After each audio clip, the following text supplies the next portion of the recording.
오늘 우리에게 주시는 하나님의 말씀은 에스라 2장 70절 말씀입니다. 제가 봉독해 올립니다. 이에 제사장들과 레위 사람들과 백성 몇과 노래하는 자들과 문지기들과 느디님 사람들이 각자의 성읍에 살았고 이스라엘 무리도 각자의 성읍에 살았더라. 아멘. 에스라의 역사적인 이 배경은 신실한 이스라엘 백성들이 바벨론에서 유다로 돌아와서 성전 예배를 다시 드리려고 하던 포로기 이후의 시대상입니다.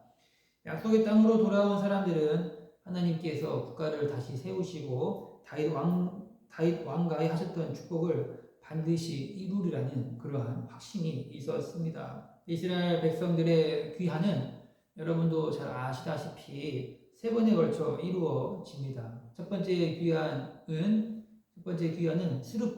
스룹바벨의 인도로 주전 538년에 고국으로 돌아오게 되죠. 두 번째 귀환한 사람들은 이 458년에 에스라의 인도로 고국으로 귀환하게 됩니다. 이 사람들은 먼저 자신이 개혁되어야 할 필요성을 느낀 것이죠.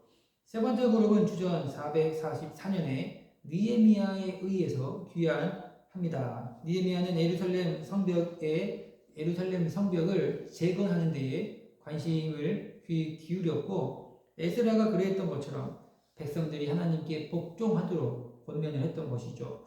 에스라의 기록 목적이 무엇입니까? 이 귀하는 사람들은 하나님과의 관계에 있어서 확신을 갖지 못한 채 그렇게 길을 잃고 말았어요. 에스라는 남은 자들이 참된 성전 예배에 참석하도록 권하고 이들에게 하나님께서 자비가 있다는 것을 알려주고 이들에게 지워져 있는 계약의 의무를 이행하도록 촉구하기 위해서 기록이 됩니다. 에스라의 2장의 내용은 어떠합니까? 에스라 2장은 바벨론 포로 귀환자의 명단과 인구 조사에 대해서 기록을 하고 있습니다. 본문의 1차 귀환자 중 각 가문의 지도자급 인사들을 중심으로 그 출신의 지파와 이 성읍 등이 광범위하게 묘사되어 있었어요. 본문 70절에서는 제1차 포로 귀환자들의 가계와 및 수요와 예물 헌납에 대해서 기록을 하는데 귀환자들의 이 정착지에 대해서 함께 언급을 하고 있습니다. 본문 70절인데요. 이 70절을 함께 봉독합시다. 이에 제사장들과 레위 사람들과 백성 몇과 노래하는 자들과 문지기들과 느디님 사람들이 각자의 성읍에 살았고 이스라엘 무리도 각자의 성읍에 살았더라. 아멘. 이 포로되었던 땅에서 귀환하여 성전 재건에 동참했던 사람들이 누구인지 지금 알려주고 있습니다. 우리는 여기서 자신의 삶을 던지며 이 귀환에 참여한 신앙의 모습들을 엿볼 수가 있어요. 이스라엘을 재건하는 데 있어서 한 사람 한 사람이 소중하며 이들의 참여가 중요하다라는 것을 알려주고 있죠. 이들은 분명 이 바벨론에서 이미 만들어 놓은 그 삶의 토대가 있었어요. 이미 그들은 이 바벨론 문화에 만들어 놓은 삶의 토대가 있었는데 이걸 다 버리고 지금 이스라엘 공동체의 회복과 성전 재건의 희생에 동참한 사람들이 있죠. 귀환의 대열에 느디님 사람들과 솔로몬의 종의 자손이 참여했다라고 하는 것은 지금 신분에 상관없이 신실하신 하나님을 섬기는 사람이라면 누구든지 동참할 수 있다는 것을 지금 밝히 보여주고 있는 것입니다. 여러분, 하나님은 사람들을 교회로 부르실 때에 높은 학력이나 어떤 집안 배경 이런 걸 보고 부르는 게 아니에요. 하나님의 선한 창조의 목적은 누구든지 함께 구하며 살아갈 수 있는 행복한 나라입니다.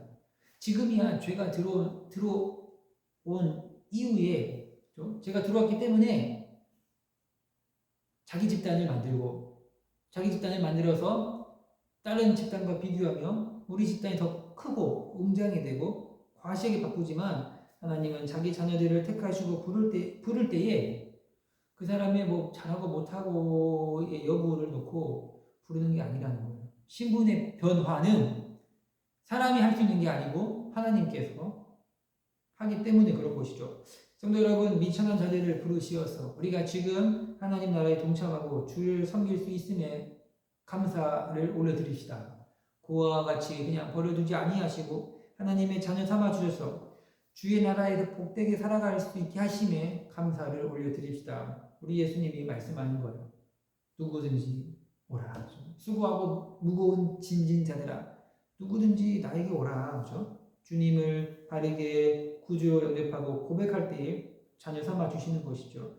지금 우리는 왜 하나님께 나아갈 수 없다라고 생각하고 있습니까? 하나님의 부르심은 누구든지 나에게로 오라라고 하는데 왜 우리는 안 된다라고 생각하고 있습니까? 그 이유는요, 우리가 하나님의 성품을 바라보지 못하고 하나님의 성품을 발견하지 못하고 죄된 나의 모습만 바라보기 때문에 안 된다라고 생각하는 거예요. 하나님의 성품을 바라봅시다. 그분의 인자하심과 자비하심이 있음을 기억해야 돼요. 그분이 지금도 자기 자녀를 부르시고 자녀 삼아 주시겠다라고 약속하고 있습니다. 내가 가지고 있는 어떠한 소유나 학력 이런 게 아니라는 거예요. 세상은 똑똑한 사람들과 일하기를 원하지만 하나님은 하나님을 신실하게 믿는 이 사람들과 함께하고 그들을 사랑합니다. 하나님 나라의 방식이 있다는 거예요. 하나님 나라의 방식이 무엇입니까? 고린도전서 1장 27절에서는 이렇게 말해요. 그러나 하나님께서 세상에 미련한 것들을 택하사 지혜 있는 자들을 부끄럽게 하려 하시고 세상에 약한 것들을 택하사 강한 것들을 부끄럽게 하려 하신다라고 하죠. 그렇죠? 하나님의 방식이 무엇이냐? 약한 것들을 택해서 강한 것들을 부끄럽게 하겠다 이런 거예요. 그렇죠? 이게 하나님 나라의 방식이죠.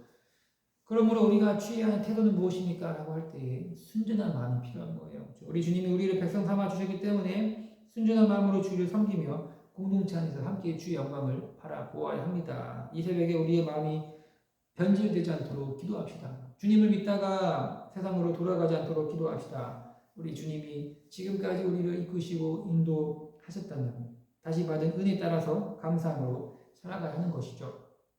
주님께 빚진 자라는 거예요. 우리가 주님께 빚진 자입니다. 판단받을 수 없는, 그죠? 빚이 있는 거예요. 그죠?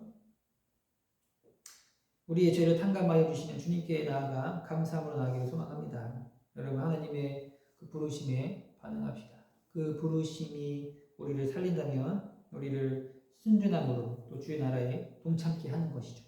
여기까지 인도하신 주님께 감사하며 기도할 수 있는 새벽이 되길 바랍니다. 제가 기도하겠습니다. 하나님 아버지, 우리를 어떤 세상의 학력과 집안 배경 이런 걸 보고 부르시는 게 아니고 우리를 다시금 자녀 삼아 주셔서 그 아들을 보내주셔서 자녀 삼아 주심에 감사합니다. 우리가 어떠한 조건에 의해서 부름받은 것이 아니라 하나님의 택하심과 하나님의 특정하심 안에서 부르심을 얻었기에 감사함으로 나아가 주의 나라를 위해 더욱 살아갈 수 있는 신앙 고백이 이어지게 하여 주시옵소서.